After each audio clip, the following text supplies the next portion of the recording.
નમસ્કાર મિત્રો, વેધર ઇન્ફોર્મેશનમાં આપનું સ્વાગત છે અને હું છું પરેશ। ખાસ કરીને આજના વિડીયોમાં આપણે માહિતી આપવાની છે ઠંડી, ઝાકળ અને પવન વિશેની। આમ જોવા જઈએ તો આપણે આ જાન્યુઆરી મહિનાનું પ્રથમ અઠવાડિયું હવે પૂર્ણતાને આરે છે અને જાન્યુઆરી મહિનાની જ્યારથી પણ શરૂઆત થઈ છે ત્યારે જાન્યુઆરી મહિનાના પ્રથમ દિવસે એટલે કે 1 જાન્યુઆરીના રોજ માવઠાના ઝાપટા પડ્યા હતા, પણ ત્યાર પછીથી ઠંડી છે આપણે કન્ટિન્યુ જોવા મળી રહી છે।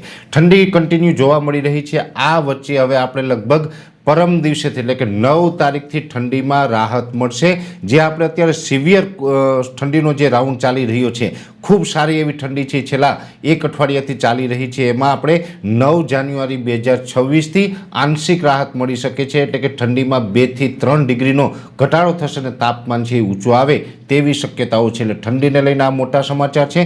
ઝાકળની વાત કરવાની છે, પણ એ પહેલાં હું આપને પવન વિશેનું જણાવી દઉં। આમ જોવા જઈએ તો અત્યારે જે આ જાન્યુઆરી મહિનાના પ્રથમ અઠવાડિયામાં જે પવનની જે સ્પીડ હોવી જોઈએ, નોર્મલ સ્પીડનો પવન છે એ આપણે જોવા મળ્યો। એવરેજ 12 થી લઈ અને 14 કિલોમીટર, કોઈ જગ્યાએ 13 થી લઈને 16 કિલોમીટર પ્રતિ કલાકની ઝડપે પવન જોવા મળ્યો હતો। પણ હવે આવનારા દિવસમાં એટલે કે 9 જાન્યુઆરી 2026થી પવનની ઝડપમાં પણ વધારો થશે અને એ પવનની ઝડપમાં વધારો થશે એ માત્ર 3 થી 4 દિવસનો વધારો હશે, જેની અંદર 15 થી 20 કિલોમીટર પ્રતિ કલાકની ઝડપે પવન ફૂંકાઈ શકે છે અને અમુક વિસ્તારની અંદર જે ગસ્ટિંગ છે એના ઝટકાના પવન છે એ 20 થી લઈને 25 કિલોમીટરની ઝડપ નોંધાઈ શકે છે। એટલે ઠંડી અને પવનની અંદર મોટો બદલાવ આવવાનો છે, હવામાનમાં પલટો આવવાનો છે, પણ એ સાથે ઝાકળ। આમ જોવા જઈએ તો ઝાકળનો જ્યારે પણ રાઉન્ડ આવે છે ત્યારે મોટા ભાગે 3 થી 4 દિવસનો રાઉન્ડ હોય છે, પણ આ વર્ષે અત્યારે એટલે કે જે જાન્યુઆરી મહિનામાં પ્રથમ અઠવાડિયાની અંદર જે ઝાકળનો રાઉન્ડ ચાલુ થયો છે એ 1 તારીખથી યથાવત હતો। છેલ્લા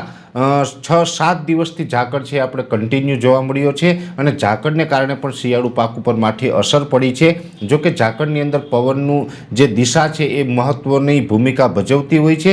ઘણી વખત આપણે એવું બને કે અત્યારે જે પશ્ચિમી વિક્ષોપ હોય પસાર થતા હોય ને એ દરમિયાન ઉત્તર અને ઉત્તર પૂર્વની જગ્યાએ ઉત્તર પશ્ચિમના એટલે કે વાયવ્યના પવનો ફૂંકાય, આરબના પવનો ફૂંકાય ત્યારે આપણે જે ઝાકળનું પ્રમાણ છે એ વધી જતું હોય છે અને એમાં પણ ઘણી વખત આપણે એન્ટી સાયક્લોન બનતા હોય છે, સાયક્લોનિક સર્ક્યુલેશન બનતા હોય છે, એને કારણે પણ પવનની દિશા બદલતી હોય અને ગુજરાતની અંદર ઝાકળનો માહોલ જોવા મળતો હોય છે। એવી જ રીતે ઘણા દિવસથી પાકિસ્તાન અને રાજસ્થાન ઉપર બનેલા જે સર્ક્યુલેશન હતા એને કારણે આપણે ઝાકળ જોવા મળી અને આ ઝાકળ છે સતત એક અઠવાડિયાથી આપણે જોવા મળતી હતી, પણ હવે આવતીકાલે 8 જાન્યુઆરી 2026થી આ ઝાકળમાંથી આપને મુક્તિ મળશે, ઝાકળમાં ઘટાડો થશે। આમ જોવા જઈએ તો મોટા ભાગના વિસ્તારની અંદર ઝાકળનું પ્રમાણ નહીવત થઈ જશે। રાજ્ય છે એ વિસ્તારની દ્રષ્ટિએ ખૂબ મોટું છે, એટલે સીમિત વિસ્તારોની અંદર કદાચ ઝાકળ જોવા મળે એ અપવાદરૂપ રહેશે। બાકી આવતીકાલે 8 તારીખથી ઝાકળમાંથી આપણે મુક્તિ મળશે અને હવામાન ચોખ્ખું થઈ જશે। એટલે જે ઝાકળને કારણે જે આપણા પાક ઉપર જે નેગેટિવ અસર પડતી હતી તેને લઈને અત્યારે આ એક સારા સમાચાર ગણી શકાય। જો કે ઝાકળનો રાઉન્ડ છે એ આવતીકાલથી આપણે પૂર્ણ થાય છે, એટલે આવતીકાલથી ઝાકળ નહીં જોવા મળે એનો મતલબ એવો નથી કે આ લાંબા સમયનો ગેપ આપી શકે છે।